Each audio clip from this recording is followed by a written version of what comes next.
Hello students, आज हम organic chemistry से रिलेटेड कुछ रिएक्शन मैकेनिज्म समझेंगे। रिएक्शन मैकेनिज्म मतलब वो ये बताएगा कि जब कोई केमिकल रिएक्शन होता है तो उसमें बॉन्ड्स जो हैं वो किस तरह से ब्रेक होते हैं, कुछ नए ग्रुप्स जो उसमें ऐड होते हैं वो किस तरह से ऐड होते हैं वो समझेंगे। सबसे पहले देखते हैं हम इसमें fission of a covalent bond, मतलब जब कोई कोवेलेंट बॉन्ड ब्रेक होता है तो वो कैसे ब्रेक होता है। तो कोवेलेंट बॉन्ड जब टूटता है तो दो तरह से टूट सकता है। एक को हम बोलते हैं होमोलिटिक क्लीवेज और एक को बोलते हैं हेट्रोलिटिक क्लीवेज। होमोलिटिक क्लीवेज का मतलब ये होता है कि जब कोई कोवेलेंट बॉन्ड टूटे तो जो दोनों एटम हैं जिनसे वो बॉन्ड बना था वो अपने अपने इलेक्ट्रॉन लेकर चले जाएं। मतलब कि यदि दो इलेक्ट्रॉनों ने मिलकर एक बॉन्ड बनाया था तो एक एटम ने अपना इलेक्ट्रॉन वापस ले लिया, दूसरे एटम ने अपना इलेक्ट्रॉन वापस ले लिया, किसी के ऊपर कोई चार्ज नहीं आया। ऐसे बॉन्ड ब्रेकेज को अपन होमोलिटिक क्लीवेज बोलते हैं। डेफिनेशन पढ़ते हैं इसकी। If a covalent bond breaks in such a way that each atom takes away one electron of shared pair, the fission is called homolytic cleavage। मतलब जैसे R और X के बीच में कोवेलेंट बॉन्ड बना हुआ था, अब ये बॉन्ड टूटा, R ने अपना इलेक्ट्रॉन वापस ले लिया, X ने अपना इलेक्ट्रॉन वापस ले लिया, तो दोनों ने अपना एक एक इलेक्ट्रॉन वापस ले लिया। ऐसे क्लीवेज को अपन बोलते हैं होमोलिटिक क्लीवेज। किसी के ऊपर कोई चार्ज नहीं आया, कहीं पॉजिटिव कहीं नेगेटिव चार्ज नहीं आया, ये होमोलिटिक क्लीवेज है। सेकेंड टाइप का बॉन्ड ब्रेकेज होता है हेट्रोलिटिक क्लीवेज। इसकी डेफिनेशन पढ़ लेते हैं पहले। If a covalent bond breaks, यहाँ पे कोवेलेंट बॉन्ड आएगा। If a covalent bond breaks in such a way that both the electrons of shared pair are taken away by one of the bonded atoms, then it is called heterolytic fission. अभी इसमें क्या बताया था, ऊपर वाले में मैंने bond टूटा, एक एटम ने अपना इलेक्ट्रॉन वापस ले लिया, दूसरे एटम ने अपना इलेक्ट्रॉन वापस ले लिया, इसको हमने बोला होमोलिटिक क्लीवेज। हेट्रोलिटिक क्लीवेज में क्या होता है, जब बॉन्ड टूटता है तो जो एक एटम है वही शेयर्ड पेयर पूरा की पूरा अपने पास रख लेता है। शेयर्ड पेयर पूरा अपने पास रख लेता है। कौन सा एटम करेगा ऐसा, जो ज्यादा इलेक्ट्रोनेगेटिव एटम होगा। ज्यादा इलेक्ट्रोनेगेटिव एटम कौन से होते हैं बच्चों, जो पीरियोडिक टेबल में बड़े ग्रुप्स में लाई करते हैं। बड़े ग्रुप मतलब जैसे 16, 17, इन ग्रुप के जो एलिमेंट्स होते हैं वो ज्यादा इलेक्ट्रोनेगेटिव होते हैं। इलेक्ट्रोनेगेटिव होना मतलब कोवेलेंट बॉन्ड में से शेयर्ड पेयर को अपनी तरफ खींचने की टेंडेंसी रखना। ऐसे एटम्स को अपन बोलते हैं इलेक्ट्रोनेगेटिव एटम्स, और ये वही होते हैं जो बड़े ग्रुप्स में लाई करते हैं। छोटे ग्रुप वाले जो एटम्स होते हैं, first group, second group, third group, ये कम इलेक्ट्रोनेगेटिव होते हैं। तो सपोज यदि बॉन्ड बना हुआ है CH3 और Br के बीच में, अब ब्रोमीन यदि तुम्हें पता हो तो ये 17th ग्रुप का मेंबर है, तो ज्यादा इलेक्ट्रोनेगेटिव है। तो ये क्या करता है, ये जो शेयर्ड पेयर है उसको अपनी तरफ खींच लेता है पूरा की पूरा। तो ये जो पिछली बार एक एक इलेक्ट्रॉन दोनों ने अपने अपने वापस ले लिए थे, यहाँ पर ये बॉन्ड जो कि कार्बन और ब्रोमीन के बीच में बना है, कार्बन के साथ 3 हाइड्रोजन जुड़े हुए थे, बॉन्ड बना है कार्बन और ब्रोमीन के बीच में। तो ब्रोमीन जो है वो ज्यादा इलेक्ट्रोनेगेटिव एटम है, तो वो पूरा की पूरा शेयर्ड पेयर अपने पास ही ले लेता है। तो ये पूरा शेयर्ड पेयर इसके पास चले जाता है। अब जिसके पास शेयर्ड पेयर जाता है उसके ऊपर आता है नेगेटिव चार्ज, और जिससे दूर जाता है उसके ऊपर आता है पॉजिटिव चार्ज। तो इस कार्बन के ऊपर आ जाता है पॉजिटिव चार्ज और ब्रोमीन के ऊपर आ जाता है नेगेटिव चार्ज। इसको हम बोलते हैं हेट्रोलिटिक क्लीवेज। नेक्स्ट हम देखते हैं रिएक्शन मैकेनिज्म से कंसर्न कार्बोकैटायन और कार्बोनियम आयन। बच्चों ये डेफिनेशन अपन इसकी देखें, ये वो कार्बन एटम होता है, it is that carbon which has sextet of electrons and a positive charge. Sextet of electrons मतलब इसका जो आखिरी ऑर्बिट है उसके अंदर 6 इलेक्ट्रॉन्स होते हैं। 6 इलेक्ट्रॉन कैसे आएंगे, देखो जैसे सपोज जैसे ये कंपाउंड था CH3CH2Br, इसका हेट्रोलिटिक क्लीवेज हुआ। ये वाला जो बॉन्ड था ये कार्बन और हाइड्रोजन के बीच में बना हुआ था, मतलब ये एक्चुअल में ऐसा था कंपाउंड CH3, C के साथ ये जो 2 H तुम्हें दिख रहे हैं ये ऐसे जुड़े हुए थे और एक Br था। तो यहाँ पर ये जो बॉन्ड था वो तुम्हें पता है 2 इलेक्ट्रॉन से मिलकर बनता है।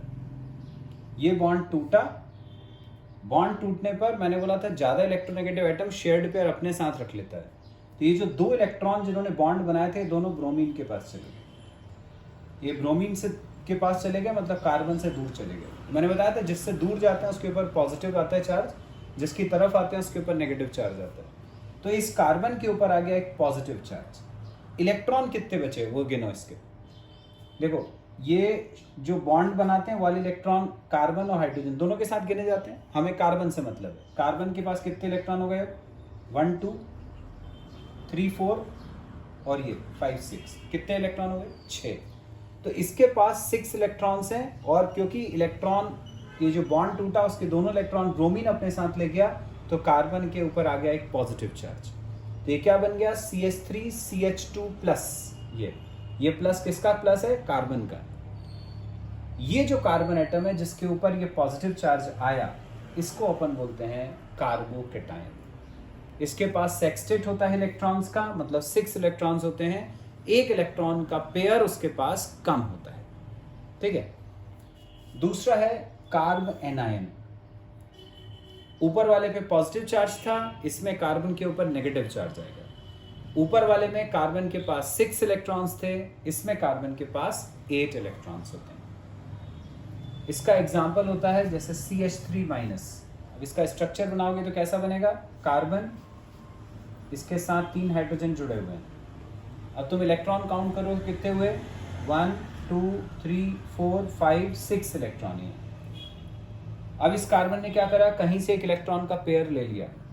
कहीं से एक इलेक्ट्रॉन का पेयर ले लिया तो उसके ऊपर 8 इलेक्ट्रॉन हो गए, लेकिन क्योंकि इलेक्ट्रॉन का पेयर लिया है तो उसके ऊपर एक नेगेटिव चार्ज आ जाता है।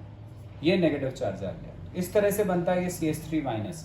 नेगेटिव चार्ज है तो अपन इसको कार्ब एनायन बोलते हैं। बिल्कुल ऐसी एक और एग्जांपल है C6H5CH2 माइनस।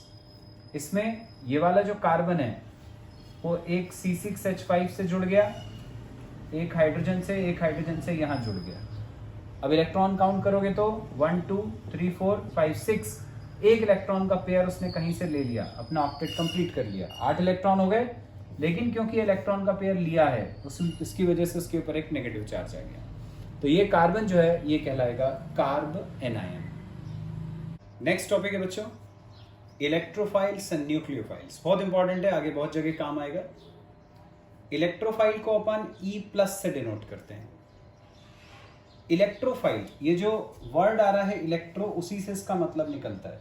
इलेक्ट्रोफाइल का मतलब होता है इलेक्ट्रॉन सीकिंग। इलेक्ट्रॉन सीकिंग मतलब जो इलेक्ट्रॉन की तरफ जाता है। अब इलेक्ट्रॉन की तरफ कौन जाएगा? जो खुद पॉजिटिवली चार्ज्ड हो। तो ये positively charge electron, positively charge species होती हैं which are attracted towards the electron. Positive charge इन पे आता क्यों? Because they are electron deficient, क्योंकि इनके पास इलेक्ट्रॉन कम होता है। इनके पास इलेक्ट्रॉन का एक लोन पेयर की कमी होती है, जैसे H+। अब तुम जानते हो हाइड्रोजन के पास एक ही इलेक्ट्रॉन है, यदि उसने वो एक इलेक्ट्रॉन भी दे दिया तो हाइड्रोजन अकेला हो गया। हाइड्रोजन के पास एक भी इलेक्ट्रॉन नहीं है, पर अपन को पता है हाइड्रोजन में 1 फर्स्ट ऑर्बिट होता है अकेला, और उसको कंप्लीट करने के लिए उसको 2 इलेक्ट्रॉन की जरूरत होती है। क्योंकि उसने H+ बना दिया था, मतलब उसके पास एक भी इलेक्ट्रॉन नहीं था, तो उसको ये जो 2 इलेक्ट्रॉन है वो चाहिए कहीं से। यदि कहीं से इलेक्ट्रॉन चाहिए, इसका मतलब ये इलेक्ट्रॉन डेफिशिएंट है। यह है इलेक्ट्रॉन डेफिशिएंट। तो ये जो इलेक्ट्रॉन डेफिशिएंट स्पीशीज होती हैं, जिनके पास एक इलेक्ट्रॉन के पेयर की कमी होती है, इनको अपन बोलते हैं इलेक्ट्रोफाइल्स। ऐसी एग्जांपल है क्लोरीन का Cl+। यदि तुम क्लोरीन का कॉन्फ़िगरेशन देखोगे तो 17 एटॉमिक नंबर होता है, कॉन्फ़िगरेशन 287। यदि उसने Cl+ बना दिया, मतलब यहां से एक इलेक्ट्रॉन उसने दे दिया, तो क्या हो गया कॉन्फ़िगरेशन? 286। अब 286 मतलब अब उसको आखिरी ऑर्बिट में 8 इलेक्ट्रॉन करने के लिए 2 इलेक्ट्रॉन चाहिए। 2 इलेक्ट्रॉन की कमी हो गई उसके पास, तो इसको अपन बोलेंगे इलेक्ट्रोफाइल। ठीक है, इनके पास एक इलेक्ट्रॉन के पेयर की कमी होती है in the outer most orbit. Nucleophile इसका जस्ट अपोजिट। ये थे इलेक्ट्रॉन सीकिंग, मतलब ये पॉजिटिवली चार्ज थे, इलेक्ट्रॉन की तरफ अट्रैक्ट होते थे। न्यूक्लियोफाइल होते हैं न्यूक्लियस सीकिंग। अब तुम्हें पता है न्यूक्लियस कैसा होता है? Positively charged. तो ये खुद होने चाहिए नेगेटिवली चार्ज। इनके पास इलेक्ट्रॉन्स ज़्यादा होते हैं जिसकी वजह से वो पॉजिटिवली चार्ज आयंस की तरफ अट्रैक्ट होते हैं। तो ये होते हैं इलेक्ट्रॉन रिच स्पीशीज। इनके पास इलेक्ट्रॉन का एक पेयर एक्स्ट्रा होता है, ठीक है, इलेक्ट्रॉन का एक पेयर इनके पास अधिक होता है। Example H-। अब जैसे हाइड्रोजन है, हाइड्रोजन के पास एक ही इलेक्ट्रॉन था, लेकिन यदि H- आयन बना लिया उसने, इसका मतलब उसके पास उसने एक इलेक्ट्रॉन कहीं से ले लिया, एक माइनस चार्ज मतलब एक इलेक्ट्रॉन ले लिया, तो वो जो इलेक्ट्रॉन का पेयर हो गया उसके पास, एक पहले से ही था, एक उसने ले लिया, तो एक इलेक्ट्रॉन का पेयर आ गया। ये इलेक्ट्रॉन का पेयर ये किसी दूसरे एटम को देकर उसके साथ बॉन्ड बना सकता है, ठीक है। अब ये किसको देगा? जो खुद पॉजिटिवली चार्ज होगा या न्यूक्लियस की तरफ अट्रैक्ट होगा, इसीलिए अपन इनको न्यूक्लियस सीकिंग या न्यूक्लियोफाइल बोलते हैं। ये Cl- है। अभी अपन ने देखा Cl का कॉन्फ़िगरेशन था 287। यदि एक माइनस चार्ज आ गया, इसका मतलब इसका कॉन्फ़िगरेशन हो गया 288। तो उसके आखिरी ऑर्बिट में जो इलेक्ट्रॉन का पेयर आ गया, उसके थ्रू ये किसी दूसरे एटम से जुड़ सकता है। तो जिनके पास इलेक्ट्रॉन का पेयर आ जाता है इन दी आउटर मोस्ट ऑर्बिट, उनको अपन बोलते हैं न्यूक्लियोफाइल, और जिनके पास एक इलेक्ट्रॉन के पेयर की कमी होती है उनको हम बोलते हैं इलेक्ट्रोफाइल।